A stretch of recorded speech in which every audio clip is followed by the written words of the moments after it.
하나님은 살아계십니다. 하나님을 기대합니다. 하나님은 하실 수 있는 줄 믿습니다. 어떤 사람에게 보험회사로부터 연락이 왔습니다. 보험이 만기가 되었는데 재계약을 하지 않겠다는 겁니다. 다시 말해서 보험을 더 이상 연장하지 않겠다는 것입니다. 보험료를 납부하지 않은 것도 아니고 연체한 것도 아닌데 꼬박꼬박 보험료를 잘 냈는데 갑자기 보험을 끊겠다는 겁니다. 이유는 법규를 너무 자주 위반한다는 거예요. 그리고 사고도 몇 번의 사고를 낸 적도 있고 그렇기 때문에 이제 보험을 들어주지 않겠다는 겁니다. 아니, 보험을 파기한다는 그 이야기를 듣고 생각을 해보니까 아니, 그럼 보험회사는 왜 있는 건가? 아니, 보험회사는 원래 사고를 낸 사람들을 위해서 보험회사가 있는 건데 보험회사가 법규를 자주 위반한다, 사고를 낸다, 그러니까 보험을 안 들어주겠다고 이야기를 한다는 거. 아니, 그건 그러면 우수 고객만 받겠다면 우수 고객은 굳이 보험회사에 보험을 왜 들을까? 그런 생각이 들게 되는 겁니다. 사실은 사람들이 교통법규를 위반하고 때로는 사고를 내고 그럴 때 안전장치를 위해서 보험 드는 거죠. 그런데 아니, 이게 무슨 일인가 생각을 해보니까 아니, 그럼 치과병원이 충치 환자는 받지 않습니다 이렇게 써붙인다면 그럼 말이 되나? 아니면 학교에서 실물로 많이 하는 학생은 체벌을 하겠다. 아니, 그것도 말이 안 되고 뿐만 아니라 융자 대출을 받을 필요가 없다는 증명서를 가져오면 융자를 해주겠다. 아니, 그것도 말이 안 되지 않습니까? 위협받는 사람이 없다는 것을 보증하면 경호원을 붙여주겠다. 경호를 서주겠다. 그것도 그렇고 아무튼 모든 것을 생각해 보면 아니, 도대체 보험회사는 그럼 왜 있는 건가 싶어지는 거죠. 그런데 다른 회사로부터 연락이 왔습니다. 당신 다른 데서 보험 안 받아준다는데 우리 회사로 와라. 왜냐하면 당신 교통신호 몇 번 위반했는지 그거 상관하지 않겠다. 몇 번 사고를 범했는지 그것도 우린 따지지 않겠다. 뿐만 아니라 당신이 사고를 내면 우리가 변호사까지 붙여주겠다. 그것뿐만 아니라 보험료도 올리지 않겠다. 누군가 어떤 다른 회사로부터 그런 연락을 받는다면 여러분들은 보험회사로 옮기겠습니까? 아니면 그냥 어떻게든지 그 회사에 그 보험을 넣어보려고 애를 쓰겠습니까? 그런데 이 문제에 대해서 우리는 좀 더 곰곰하게 생각할 필요가 있습니다. 왜냐? 세상에 어떤 회사가 그럼 그 회사는 땅 파서 보험회사 하나? 그 회사는 왜 우리를 받아주겠다는 거지? 믿어도 되는 건가? 이런 생각도 들어갈 겁니다. 하늘에서 편지가 옵니다. 당신의 죄의 할당량이 다 차서 당신이 이제 더 이상 받아주지 않겠다. 당신의 죄를 더 이상 이제 용서하는 일에 대해서 우린 받아주지 않을 테니까 스스로 알아서 해결해라. 처벌은 고스란히 당신이 알아서 책임을 져라. 만약 그렇게 이야기를 한다면 우리가 의의가 있어야 해결을 하죠. 사실은 우리에겐 의의가 없어서 지난주에 말씀을 드린 것처럼 누더기 옷을 입어 더군다나 우리의 의의는 나뭇잎과 같이 비실비실 말라서 다 부스러져 버려.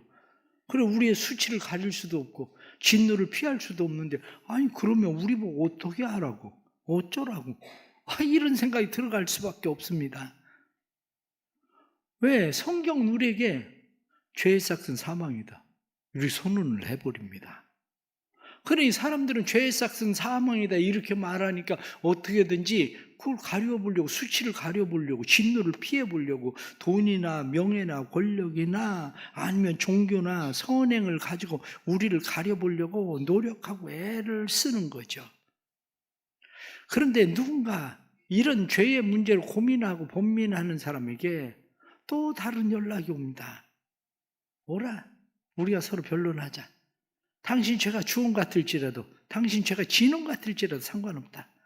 당신이 오기만 하면 내가 양털과 같이 흰 눈과 같이 깨끗하게 해주겠다. 나는 의인을 부르러 온 게 아니라 난 죄인을 부르러 왔다. 죄의 문제를 고민하는 사람, 돈 없어도 괜찮다. 값없이 와서 해결해라. 이렇게 우리에게 연락이 오는 데가 있다면 여러분은 어떻게 하겠습니까? 그런 데가 있으면 가야지.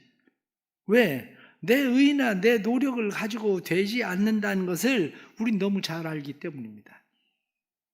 하나는 율법 회사로부터 오는 편지예요. 율법 회사로부터 편지가 오면 너는 더 이상 받아줄 수가 없다. 죄의 삭은 사망이니까 네가 알아서 해. 우린 너 책임 못 져. 이렇게 얘기하는 거죠.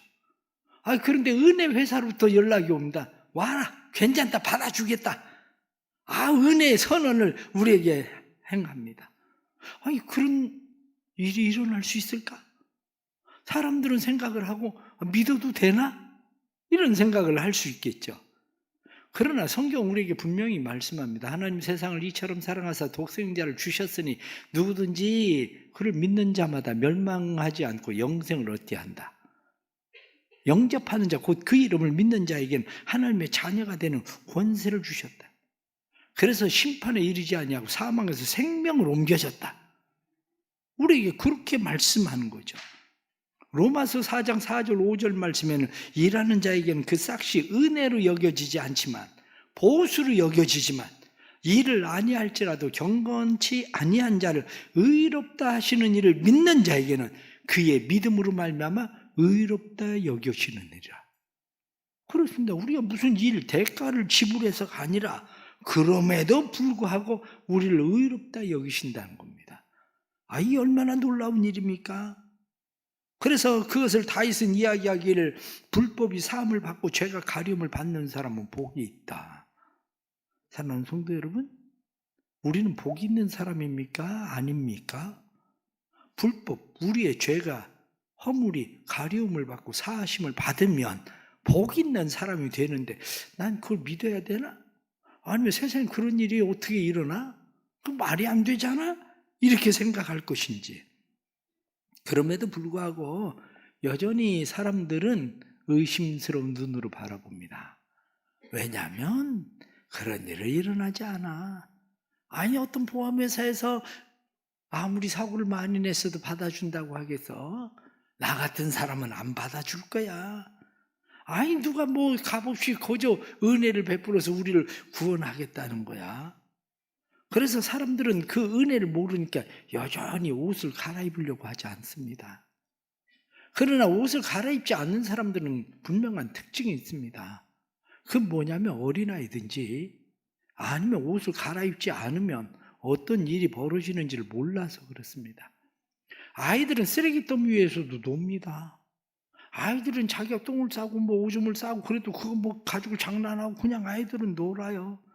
아이들 손 새까맣게 그냥 더러워도 음식물 그냥 막 먹고 입이 지저분해지고 그래서 콜레라도 걸리고 장태부수도 걸리고 그래서 죽기도 하고 고생 실컷 하고 그런 사람들 애들입니다. 그런데 사람들 중에 의외로 부끄러움을 모르는 사람들이 많습니다. 의외로 부끄러움 모르는 사람들은 그래서 어쩌라고. 난 원래 그래. 난 그렇게 생겼어. 난 이렇게 살다 그냥 죽을 거야. 나보고 이래라 저래라 얘기하지 마라. 이렇게 얘기하는 사람들도 있습니다. 그렇습니다. 그러다 죽으면 끝나는 줄 알지만 성경은 우리에게 말씀하는 것이 사람이 한 번 죽는 것은 정한의 침이지만 그 후에는 심판이 있으리라. 그 후에 일어나는 심판이 어떤 건지를 모르니까 그런 소리를 하는 거지, 그 심판이 어떤 건지를 분명히 안다면 그렇게 얘기할 수가 없습니다.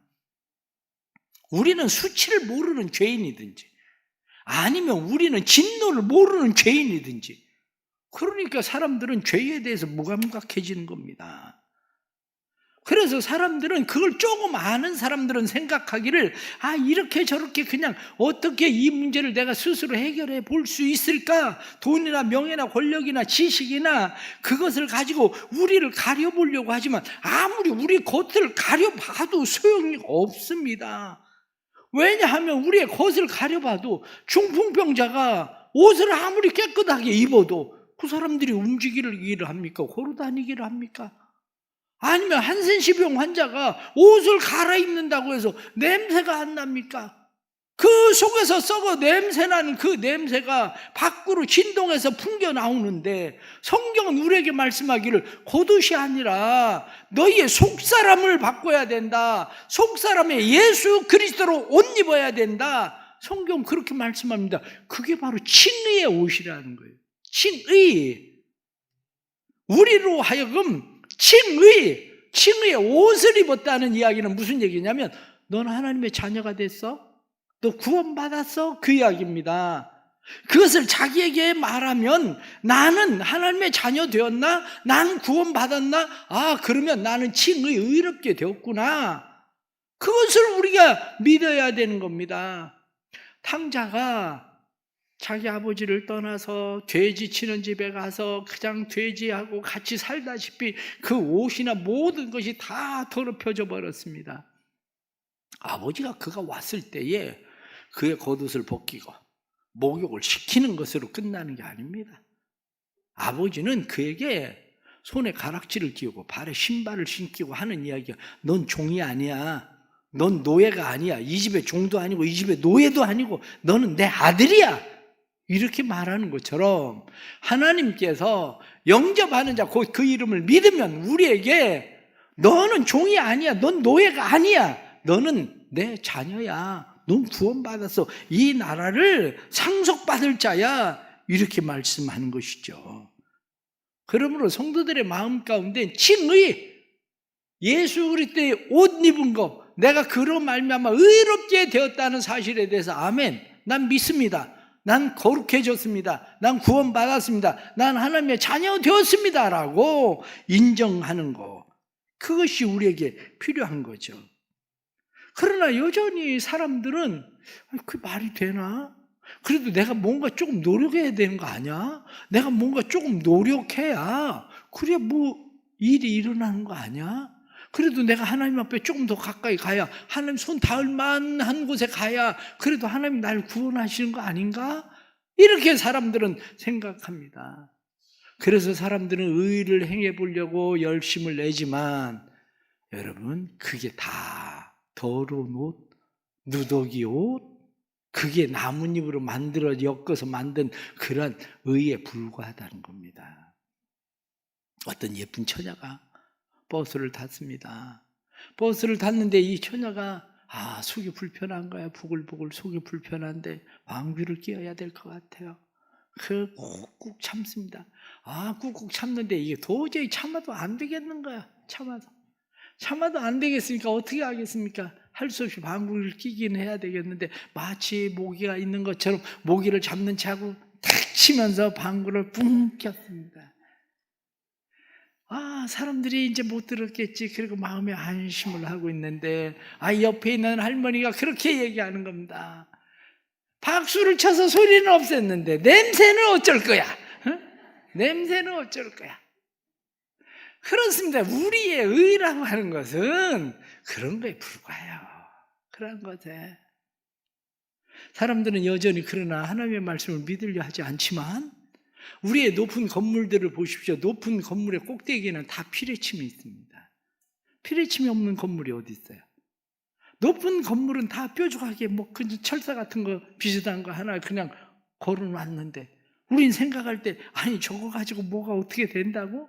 그 말이 되나? 철사 쪼가리 하나 그냥 걸어놓는다고? 그러나 번제가 칠 때에 그 번제가 피리침에 맞으면 존재를 땅이 흡수하는 겁니다. 흔적도 없이 흡수해버려요. 마찬가지로 우리가 죄를 범했어도 하나님의 진노를 피할 수 있는 것은 마치 피레침, 예수 그리스도를 우리가 걸기만 하면 예수 그리스도의 십자가를 통해서 우리의 모든 죄가 다 그에게 전가된다는 거예요. 고린도후서 5장 21절 말씀에 하나님이 죄를 알지도 못하신 이를 우리를 대신하여 죄를 삼으신 것은 우리로 하여금 그 안에서 하나님의 의가 되게 하려 하심이라. 그렇습니다. 그 안에서 하나님의 의가 된다. 그것을 보고 우리는 뭐라고 이야기하냐면 이신칭의. 그를 믿음으로 말미암아 의롭다 칭한다. 인정받는다. 그겁니다. 피레침은 예수 그리스도와 같습니다. 세상에서 우리가 그까짓 거 그런다고 해서 뭐가 되겠어? 이렇게 생각을 하지만 우리의 마음 가운데 그래도 내가 뭔가 좀 깨끗하려면 그래도 내가 양심의 가책을 받고 그러는데 아니 내가 조금 뭐 변해야 뭐 어떻게 되는 거 아니야? 그래야 죄 용서함도 받고 그러는 거 아니야? 이렇게 생각하지만 결코 그렇지 않습니다. 그래서 존 메가더는 이야기하기를 구원의 방법에 관해서는 세상이 알고 있거나 앞으로 알게 될 종교 그것은 두 가지밖에 없다. 하나는 신의 공로에 의한 바탕을 둔 기독교적 구원이든지 아니면 다른 하나는 인간의 공로의 근거의 바탕을 둔 종교든지 두 가지밖에 없다. 그렇습니다. 여러분들은 무엇으로 구원받고 싶습니까? 여러분들의 의를 바탕으로 구원받고 싶은 겁니까? 아니면 예수 그리스도로 구원받고 싶은 겁니까? 인간 스스로는 구원할 방법이 없습니다. 그러기에 구원은 하나님에게만 있습니다. 진정한 칭의 구원은 하나님이 주시는 것입니다. 하나님이 주도하시는 겁니다. 하나님이 가능하게 하시는 것입니다. 하나님께로부터 비롯된 것입니다. 구원은 그래서 하나님의 선물이라고 말하는 겁니다. 구원은 우리가 하나님께 무엇을 행함으로 얻는 것이 아니라 무엇을 하나님 앞에 드리는 것이 아니라 하나님이 우리에게 전적으로 주시는 것입니다. 제가 수영을 잘한다고 합시다. 그런데 어떤 사람이 물에 빠져서 허덕이고 있어요. 물에 빠져서 허부적거리는 사람을 보고 제가 튜브를 하나 끌고 수영하러 가서 그 사람에게 던져주었습니다. 이 사람이 튜브를 붙잡습니다. 그래서 밖에서부터 그 튜브를 잡아당겨가지고 이 사람이 건짐을 받습니다. 그러면 우리는 생각을 하게 될 겁니다. 그 사람이 구원받은 것은 튜브 때문인가? 아니면 튜브를 붙잡았기 때문인가? 둘 다입니다. 그러나 무엇이 먼저인가? 이게 중요한 거죠. 무엇이 먼저인가? 아무리 내가 튜브를 잡고 싶어도 튜브가 없으면 잡을 수가 없습니다. 내가 튜브를 하나 잡았다고 했는데 선이 연결되어 있지를 않아요? 그럼 소용이 없습니다. 마찬가지로 중요한 것은 은혜가 먼저입니다. 그래서 성경 우리에게 말씀하기를 하나님이 세상을 이처럼 사랑하사 독생자를 주셨으니 누구든지 저를 믿으면 멸망하지 않고 영생을 얻는다. 이렇게 말씀하는 거죠. 우리가 먼저 하나님을 사랑한 것이 아니라 하나님이 우리를 먼저 사랑하셨다. 이 사실을 믿는 성도들이 되기를 축복합니다. 내 자력이나 내 선행이나 내 공로로 구원받는 것은 실패할 뿐입니다. 그러나 우리의 진정한 구원은 하나님께서 우리에게 주신 예수 그리스도. 그러나 사람들은 종종 그런 이야기합니다. 난 그렇게 죄를 지은 게 없어. 내가 뭐 지옥 갈 만한 무슨 죄를 지은 게 아니라 난 열심히 세상을 살아간 죄밖에 없어. 내가 뭐 무슨 그렇게 나쁜 일을 한 것도 아니고 난 세상을 열심히 살아간 죄밖에 없어. 그런데 뭐 왜 나를 지옥에 보내겠다는 거야? 그러나 나치에 열심히 헌신하고 봉사한 사람들, 죽도록 충성한 사람들, 전쟁이 끝나니까 뭐라고 얘기합니까? 다 전범이 되는 거예요. 전범 처리를 하는 거예요. 이 사람들은 뿐만 아니라 우리나라 일제시대에 일본에 앞장서서 열심히 나도 한국 시민이다. 그래서 일제 앞장서서 열심히 일한 사람들 다 일제 앞잡이다. 그래가지고 처벌받는 겁니다. 6.25 때 공산주의 앞장서서 그 사람들이 열심히 통일을 이루겠다고 열심히 일을 했어도 전쟁이 끝나고 나면 벌을 받게 되는 겁니다. 왜 그렇습니까? 전쟁이 안 끝나고 계속 갔으면 영웅 대접을 받았겠죠. 마찬가지로 우리가 이 세상을 살아가면서 우리가 하나님 앞에 죄인 되는 것은 이 세상의 마지막 심판자가 되시는 하나님께서 세상을 심판하실 때 하나님의 보시면 나치 전범에 불과한 거예요. 일제합잡이에 불과한 거예요. 아니, 나 열심히 산 죄밖에 없다니까. 아니, 내가 무슨 죄가, 아니, 난 국가에 충성한 것밖에 없어. 이렇게 이야기해도 하나님의 나라, 하나님의 의에 충성하지 않은 사람들은 하나님이 보실 때는 너 네 욕심을 위해서 네가 사단의 나라에 속해서 살았잖아. 그러니까 넌 죄인이야. 그렇게 되는 겁니다. 그런데 그것을 모르는 사람들은 세상을 살아가면서 난 뭐 죄가 없다 자꾸 이렇게 이야기하는데, 아니 그러면 나치 헌신한 사람들은 무슨 죄가 있습니까? 국가에 헌신한 것밖에 없는데. 그러기 때문에 우리가 죄에 대한 개념을 잘못 이해하면 내가 왜 죄인 되었는지를 모르는 거예요. 내가 왜 죄인 되었나? 그런데 죄인 된 우리를 위해서 하나님께서 하시는 일이 무엇입니까? 디카요. 디카요라고 하는 것은 의롭다 선언하다, 그런 말입니다. 믿음으로 말미암아 의롭게 여긴다, 이렇게 말씀하는 거죠. 다시 말하면 항복합니다. 그리고 항복하면 하나님께서 그의 모든 형벌을 예수 그리스도에게 전가시킨다는 거죠. 예수 그리스도께서 우리의 죄를 위해서 십자가 못 박혀 죽으심으로 말미암아 우리의 죄가 그에게 전가되어지는 겁니다. 그에게. 우리는 세상을 살아가면서 법정주의, 법에 의해서 당신 무죄, 아무리 저 사람 죄가 있는 것 같은데, 아무래도 뭐가 있는데, 그래도 아니 대법원에서 무죄라고 얘기하니까 무죄가 돼버리지 않아요. 마찬가지로 하나님께서 죄 없다, 무죄, 그리고 무죄 처리라면 무죄가 되는 거예요. 그런데 우리가 그렇게 무죄가 되는 것만으로 끝난다면 바로 어떤 문제가 생기냐면, 그래 넌 지금부터 죄가 없다고 얘기해 줄게, 인정해 줄게. 그런데 지금부터 네가 알아서 살아. 네가 열심히 살아. 네가 착하게 살아. 깨끗하게 살아. 그러면 앞으로 우리가 살아가는 일에 대해서 자기가 그것을 책임질 수 있는 사람은 또 누굽니까? 지금까지도 내가 책임을 못 지고 살았는데 앞으로 그것을 책임지고 살아갈 사람이 누가 있냐고요.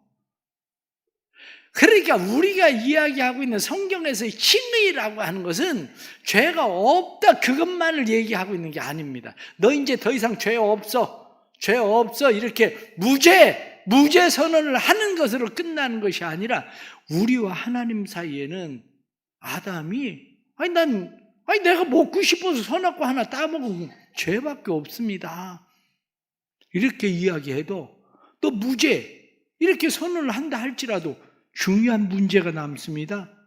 그게 뭐냐? 이렇게 이야기할 때 그건 관계적 죄입니다. 하나님과의 관계가 죄가 되어버렸다는 거예요. 그런데 이 관계적 죄, 하나님과 우리 사이의 이 관계적 죄를 하나님께서 예수 그리스도를 통해서 우리에게 죄를 그에게 전가시킨 것만 아니라 예수 그리스도의 의를 우리에게 주시는 거예요. 전가시키는 거예요. 그래서 한 사람으로 말미암아 죄가 세상에 왔고 한 사람으로 말미암아 의가 우리에게 왔다. 성경은 그렇게 말씀하는 거죠. 그러기에 우리의 모든 사람들은 성경의 말씀에 나타나는 것처럼 법정적 선언의 의만 가지고 있는 것이 아니라 우리는 관계적 의를 가지고 있는 하나님의 자녀된 사람들이 되었다고 성경은 말씀하고 있는 거죠.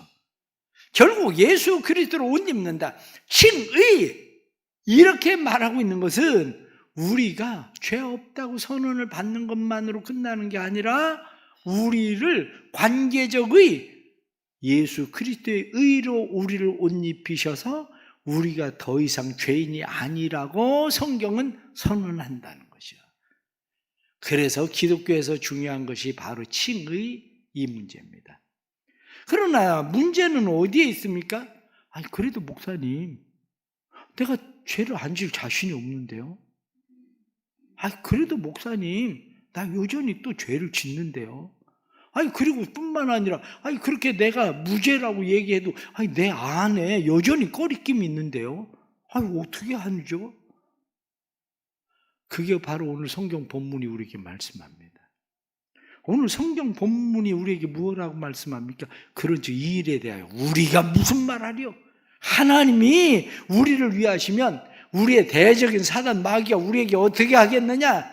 하나님이 우리를 위하시면 자기 아들을 아끼지 않고 우리에게 내어주신 그분, 그 예수 그리스도, 그분에 의해서 우리는 하나님의 자녀 되어주고 하나님이 의롭다 하셨는데 누가 우리를 고발하고 누가 우리를 송사하겠느냐? 누가 이 하나님의 사랑에서 우리를 끊을 수 있겠느냐? 아무도 없다. 그리스도의 사랑에서 우리를 끊을 수 있는 것이 환난이나 곤고나 박해나 핍박이나 기근이나 적신이나 위험이나 칼이나 아니면은 심지어는 사망이나 생명이나 천사들이나 권세자들이나 현재일이나 장래일이나 능력이나 높음이나 깊음이나 세상의 다른 어떤 것도 이 하나님의 사랑에서 우리를 끊어놓을 수 있는 것이 없다. 이렇게 말씀하는 거예요. 우리가 그걸 믿어야 돼요. 친의라고 하는 것은 거기에다가 내가 무엇을 보태려고 하는 게 아닙니다. 자꾸 우리는 거기에다 무엇을 보태고 싶어 하지만 우리가 참 복음과 거짓 복음의 차이가 어디 있느냐? 이렇게 이야기하면 참 복음과 거짓 복음의 차이는 참 복음은 오직 예수 그리스도의 의로 구원받는다 이거고, 거짓 복음은 그래도 뭔가를 더 해야지. 아니 네가 뭔가 그래도 보태야 구원받는 거지. 이렇게 이야기하는 것이 거짓 복음이라는 것입니다. 우리 사랑하는 성도들의 삶에 이 하나님의 은혜가 임하기를 바랍니다. 칭의, 관계적 의, 이게 우리 안에 왔다고 해서 더 이상 우리가 죄를 짓지 않는다고 얘기하는 게 아닙니다. 더 이상 우리가 죄를 짓지 않는다고 얘기하는 것이 아니라 우리에겐 법정주의, 법으로서 우리는 의롭다고 인정받았을 뿐만 아니라 하나님과 관계 속에서 이미 우리는 의롭다고 인정받았기 때문에 세상의 어떤 것도 우리를 죄인이다, 죄라고 지적하고 우리를 끌고 갈 수 없다, 그 이야기를 하는 겁니다. 사랑하는 성도 여러분, 오늘날 의외로 많은 사람들이 잘못된 복음에 자꾸 빠지려고 합니다. 그게 왜 그런 일들이 일어나는지를 잘 생각을 해 보십시오. 그런 일들이 일어나는 이유는 간단합니다. 제가 목사로서 제가 봐도 교인을 보면서 느낄 때, 야, 저 구원받았다는데 저래도 구원받았다고 얘기해도 되나? 싶어지는 때도 있어요. 그러면 목사는 무슨 생각이 듭니까? 그 사람을 좀 더 잘하게 하려면 너 그럼 구원 못 받아, 이렇게 얘기하고 싶은 거예요. 그런데 그게 옳습니까? 틀린 거예요. 그게 아니라 그렇게 하면 구원 못 받아, 이게 아니라 성화로 가는 삶을 가르쳐야 되는 거지. 성화. 우리는 계속 이 칭의에서 벗어나지를 않으니까 성화로 가지를 않고 있는 거예요. 칭의에서 벗어나지를 않으니까. 칭의에 확신이 생겨야 성화로 가게 되는데 칭의에 확신이 없으니까 아직도 내가 무엇을 해야 될 것 같은, 내가 무슨 칭의 조금 선을 행하고 어떤 일을 행하면 사람들은 성화되면 그때 내가 마음적으로 안심하고 구원받는 것처럼 생각하려고 하는 의식이 우리 안에 깔려 있는 겁니다. 그러나 성경은 분명히 불법의 사함을 받고 죄가 가리움을 받는 사람, 그 사람이 복 있는 사람이다. 의로 여기심을 받는 사람, 이 사람이 복 있는 사람이다, 이렇게 말씀하는 겁니다. 복 있는 사람 되기를 바랍니다. 내가 지금도 또 무엇을 해야 구원받는 것처럼 생각하는 것이 아니라, 그래 난 복 있는 사람이야, 하나님의 사랑에서 나를 끊어놓을 수 있는 것이 없어. 어떤 것도 하나님의 사랑에서 나를, 누구도, 사단의 어떤 권세도, 참소하는 자도 끊어놓을 수 없어. 이 믿음이 확실해져야 우리는 믿음 안에서 성화로 넘어가는 겁니다. 우리 사랑하는 성도들에게 이 은혜가 있기를 축복합니다. 아직도 이해가 안 가면 다음 주 칭의를 넘어선 성화의 5세 설교를 들으면 그 얘기구나. 이제 좀 이해가 될 거예요. 오늘 설교가 이해가 잘 안 되면 지난주 설교하고 오늘 설교를 유튜브로 다시 한번 들어보세요. 그래야 이해가 갑니다. 주의 이름으로 축복합니다. 하나님의 자녀가 되길 축복합니다. 믿음으로 받아들이십시오. 믿음으로 구원받는 거지 우리의 행위로 구원받는 거 아닙니다. 혹시 다른 사람들 보면서 저래가지고 구원받겠나? 저 사람 진짜 구원받았다는 게 사실인가?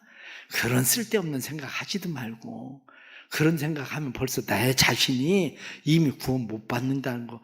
난 이렇게 해가지고는 결코 내 의의를 가지고는 구원받을 수 없구나. 그걸 먼저 깨달아야 되는 겁니다. 이게 우리 하나님께서 우리를 얼마나 사랑하시는지, 우리를 사랑하시는 그 하나님께서 예수 그리스도를 통해서 우리의 죄가 단순히 없어졌다는 것만이 아니라 우리의 내 의의를 가지고는 도저히 나를 세울 수가 없는데 예수 그리스도의 의의를 우리에게 덧입혀 주셨다는 것, 이 칭의의 복음, 이것이 우리 안에 확신케 되기를 주의 이름으로 축복합니다. 기도합시다. 하나님 아버지, 불법의 사함을 받고 죄의 가려움을 받는 사람이 복이 있다 하셨는데 복된 자 되게 하여 주옵소서. 우리가 더 이상 죄를 짓지 않는 자가 되었다고 말하는 것이 아니라 하나님의 은혜로 말미암아 죄 용서함 받은 하나님의 자녀가 되었다는 사실, 우리는 죄인이지만 의롭다 인정함을 받았다는 사실, 그 사실에 대한 믿음 분명해지게 해 주옵소서. 법으로 우리를 더 이상 죄인이 아니다, 법정적 선언뿐만 아니라 관계적 의의가 우리 안에 들어오게 해주셔서 예수 그리스도로 말미암아 구원받은 하나님의 은혜로 예수 그리스도의 속량하심으로 우리가 구원받은 백성임을 확신케 해 주옵소서. 내가 튜브를 잡았기 때문에 구원받은 게 아니라 내게 튜브가 던져졌고 그 튜브가 육지에 끌려가고 있다는 사실에 대해서 깨닫게 해주시고 구원받은 사람으로 성화에 이르는 믿음으로 살아갈 수 있도록 도와주옵소서. 아직도 마음의 죄의 문제로 고민하고 있는 사람이 있습니까? 나는 의인을 부르러 온 것이 아니라 죄인을 부르러 왔다 말씀하신 예수 그리스도를 믿게 해주시고 그 믿음으로 말미암아 구원에 이르도록 도와주옵소서. 예수님의 이름으로 기도드리옵나이다. 아멘.